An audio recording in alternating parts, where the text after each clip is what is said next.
Oi, eu sou Fernanda de Souza Almeida e este é o canal do Dançarelando. Obrigada por você estar aqui comigo hoje. E nesse vídeo eu vou trazer recortes da teoria de Henri Vallon e contar um pouco como eu trabalhei por anos inspirada nesses estudos, fazendo uma transposição para minha docência em dança com crianças. Este médico, psicólogo e filósofo francês nasceu em 1879 e faleceu em 1962. Sua teoria sobre o desenvolvimento da pessoa ressalta a profunda conexão entre afetividade, movimento, intelecto e o eu. E cada um desses termos é um conceito específico para Vallon, na teoria dele. Ele foi um dos responsáveis por levar o corpo e as emoções para dentro da sala de aula, defendendo uma educação integral. Eu me encontrei com os estudos do Vallon quando, recém-saída da minha primeira graduação, comecei a trabalhar como professora e a perceber a desvalorização do corpo e do movimento na escola, inclusive um aprisionamento desses corpos por medo de bagunça, desordem, falta de atenção e maus aprendizados. Comecei a tentar justificar o meu trabalho, a dança e o movimento na educação. E fui apresentada a Vallon ao buscar uma pós-graduação lato sensu em psicomotricidade. Além desse desejo de defender o corpo na escola, eu também buscava compreender o desenvolvimento infantil para saber com mais segurança o que e como ministrar os conteúdos para cada grupo etário. Veja que eu estou usando as palavras que estão mais próximas da teoria do autor. Hoje eu trabalho com outras palavras, tenho um entendimento diferente sobre o que elas significam, que inclusive eu falei na playlist sobre aberturas para dançarelar. Então, é muito importante quando a gente fala de algum autor, especialmente esses autores mais antigos, a gente escovar as palavras, a gente trazer para a atualidade, a gente trazer para o contexto real. No caso do Vallon, ele estudou as crianças francesas e a gente está falando do Brasil, são outras épocas também, além de um outro espaço geográfico, outra cultura, outra época histórica, outra sociedade, enfim. Então, a gente precisa escovar essas palavras.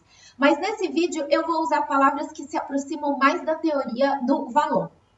Bom, e eu me encantei com essa perspectiva que ele traz de desenvolvimento como um processo nunca acabado, em movimento que aceita regressões, avanços, saltos, contradições e conflitos.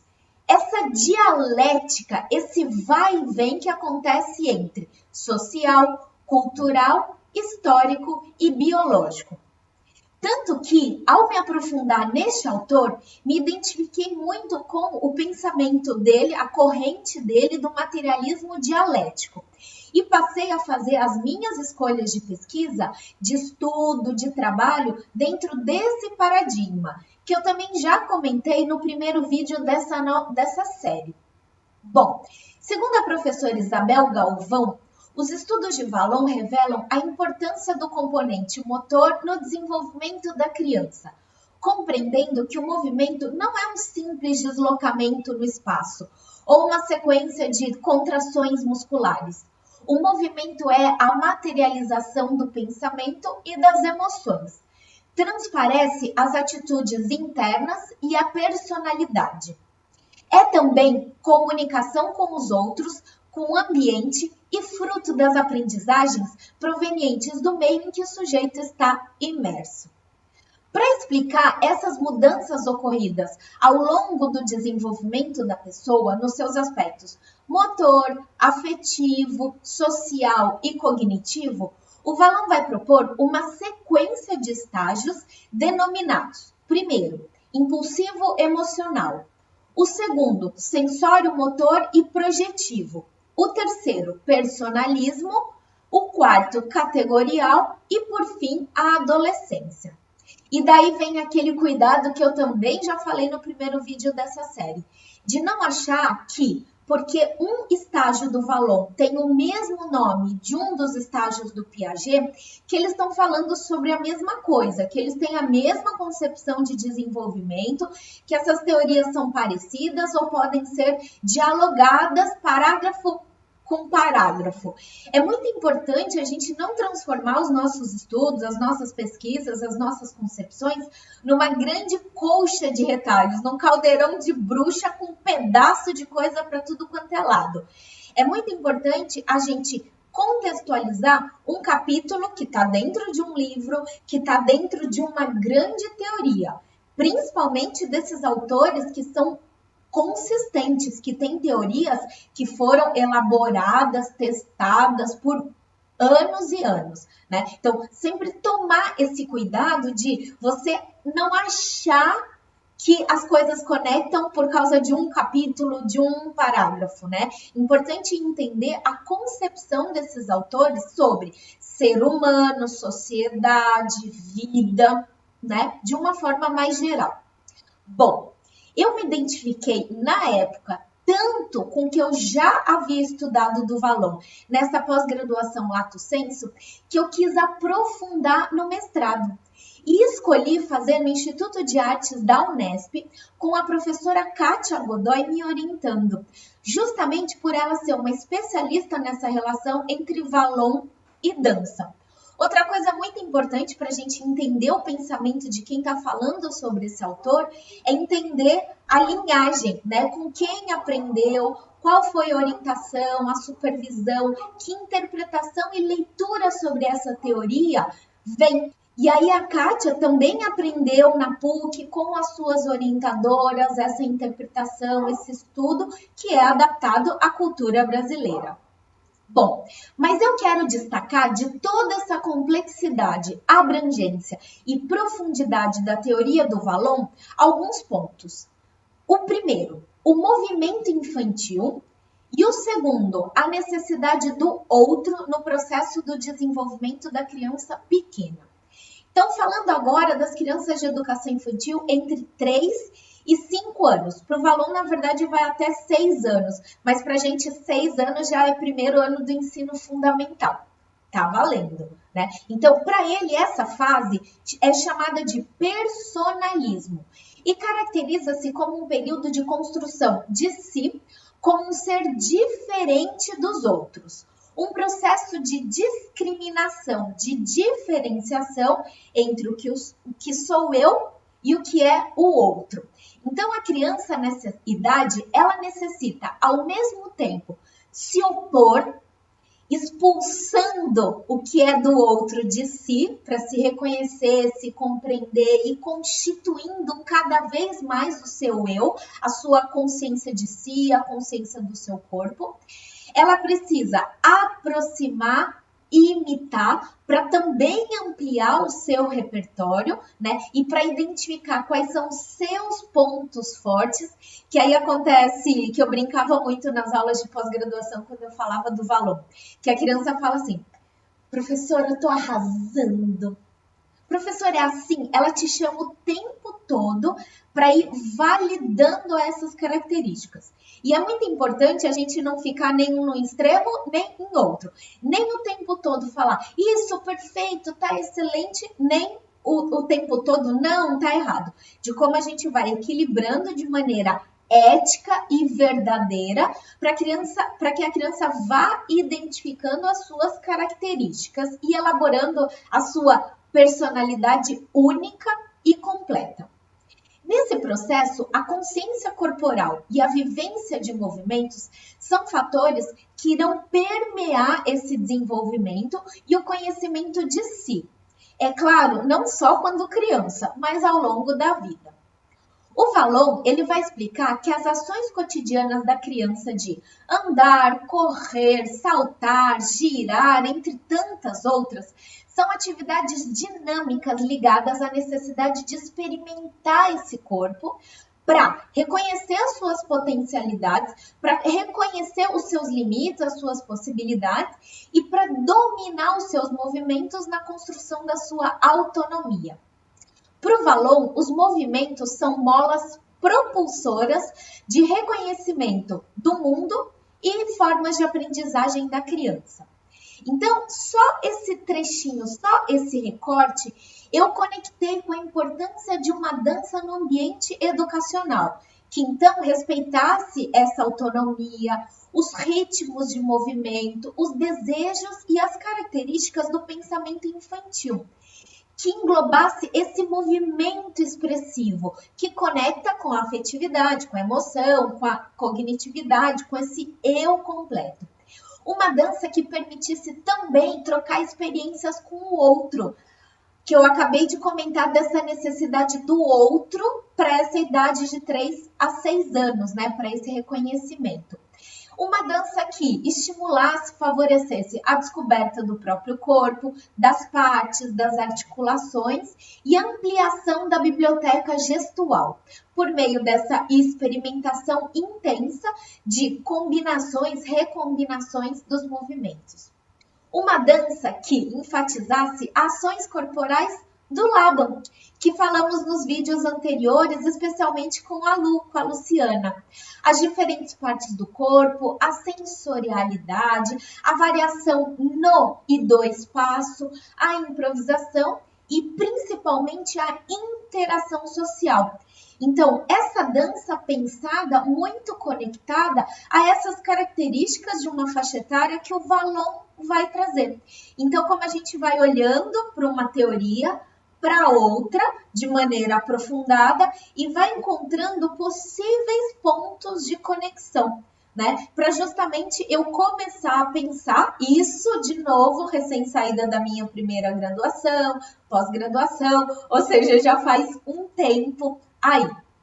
Então, eu me dedicava a enxergar nos jogos, porque o Vallon também vai falar do lúdico, nas brincadeiras das crianças, esses elementos da dança que o Laban vai trazer, né? Combinando das maneiras mais diversificadas possíveis. Por exemplo, o pulo elástico, o cama de gato. Então, eu pegava a brincadeira, a gente brincava, eu e as crianças, e eu começava a destrinchar a movimentação que era mais enfatizada nessas brincadeiras. Por exemplo, do pulo elástico, o saltar, né? A questão do espaço em cima, embaixo, porque o elástico ele tem níveis, né? Ele começa no tornozelo, vai para o joelho, para o quadril, né? Dependendo de como você brinca esse pulo elástico. E aí esses espaços entre o embaixo, o em cima. Então eu fui conectando. Bom, isso aqui está em níveis, isso aqui está tensões espaciais, isso aqui são ações corporais, isso é dinâmica. E daí eu começava a solicitar, a sugerir que as crianças ampliassem as formas de saltar. Então agora a gente vai inventar outras maneiras de saltar o pulo elástico. Agora, um pedaço do elástico tá numa parte do corpo do colega, tá num nível, e a outra tá em outro nível que você decide. Olha o processo de autonomia, né? E aí você vai brincar, vai explorar, passar por cima, por baixo e tensionar esse elástico, né? Agora, os espaços que vão sendo criados entre o elástico e o corpo do amigo, você vai ter que brincar de encaixar como se fosse Lego. Você é o recheio da bolacha. E aí vai transformando isso em dança. Então agora a gente vai trabalhar com os níveis, com os saltos e com as tensões espaciais de maneira mais fluida, mais conectada, com um ritmo, de uma maneira mais dançante. E assim muitas outras variações. Depois 2 crianças com elástico sem uma terceira saltando. Depois cada criança com um elástico explorando a cinesfera. Enfim, né? Daí a gente precisava entender os conceitos do Laban também. Aqui é mais para dar um exemplo para vocês de como fazer, de como eu fiz essa transposição. Além disso, eu também passei a promover encontros dançantes. Então a gente dançava em duplas, em trios, em quartetos, pequenos e grandes grupos. Inclusive eu cheguei a elaborar um sociograma porque eu fiz pedagogia, então eu aprendi e tinha a habilitação para trabalhar com o sociograma. Não de maneira oficial e tal, mas eu trabalhei experimentando para ter uma ideia na minha aula. O sociograma, ele vai fazer uma entrevista falando de uma maneira mais geral, e eu perguntava para as crianças quem era, a pergunta estava bem melhor elaborada, mas para ela escolher uma pessoa que ela gostava mais, a segunda e a terceira. Então, as perguntas que eu fazia me davam a possibilidade de cada criança indicar para mim quem era a outra, o amigo, a amiga que ela mais gostava, depois a segunda opção e a terceira. E aí vai criando flechas, né? Então, um nome vai sendo ligado ao outro. Então, a Maria gosta, em primeiro lugar, escolheu a Ana Paula escolheu a Isabel, né? Saem várias flechas daí. E a partir desse sociograma, eu comecei a fazer assim. Primeira escolha com primeira escolha. Segunda escolha com segunda escolha. Terceira com terceira.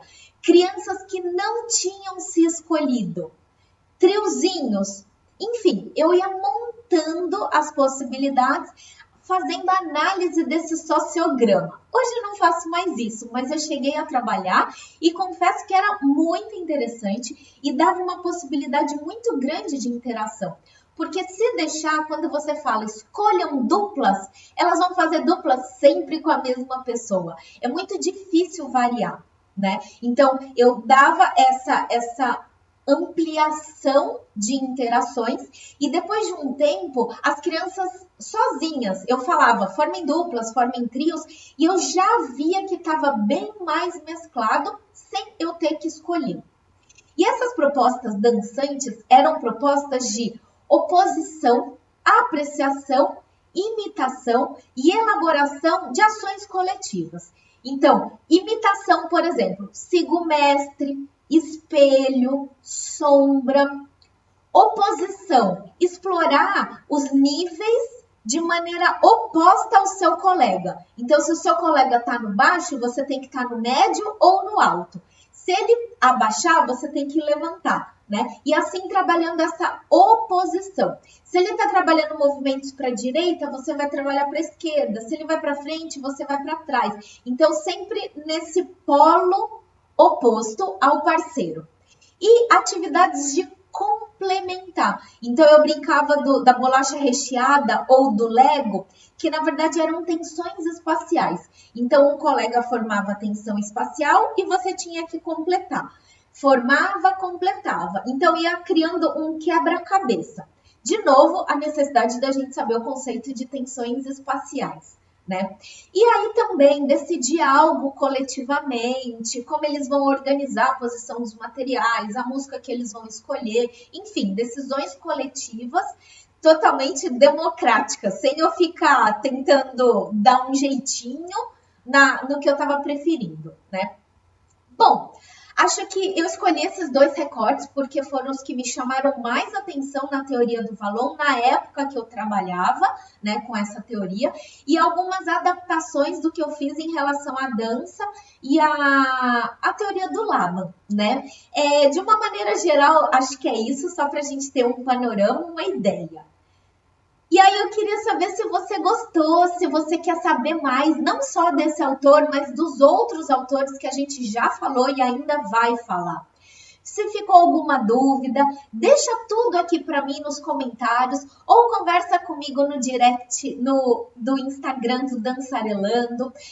E eu posso gravar mais vídeos se for do interesse de vocês ou também responder por outros canais. Bom, te vejo no próximo sobre outra médica. A gente falou do Valon, um médico da Segunda Guerra Mundial, e a gente vai falar de uma médica também dessa época da Segunda Guerra Mundial, desse período pós-guerra, que vai olhar para as crianças, para os orfanatos e para a situação caótica em que a Europa, no caso dos dois, né, se tornou. É a pediatra húngara Emi Pikler. E quem vai nos falar sobre a abordagem Pikler e a relação entre dança, educação e a criança, especialmente os bebês, é a Adriana Risa. Não vai perder, né? Te espero. Até!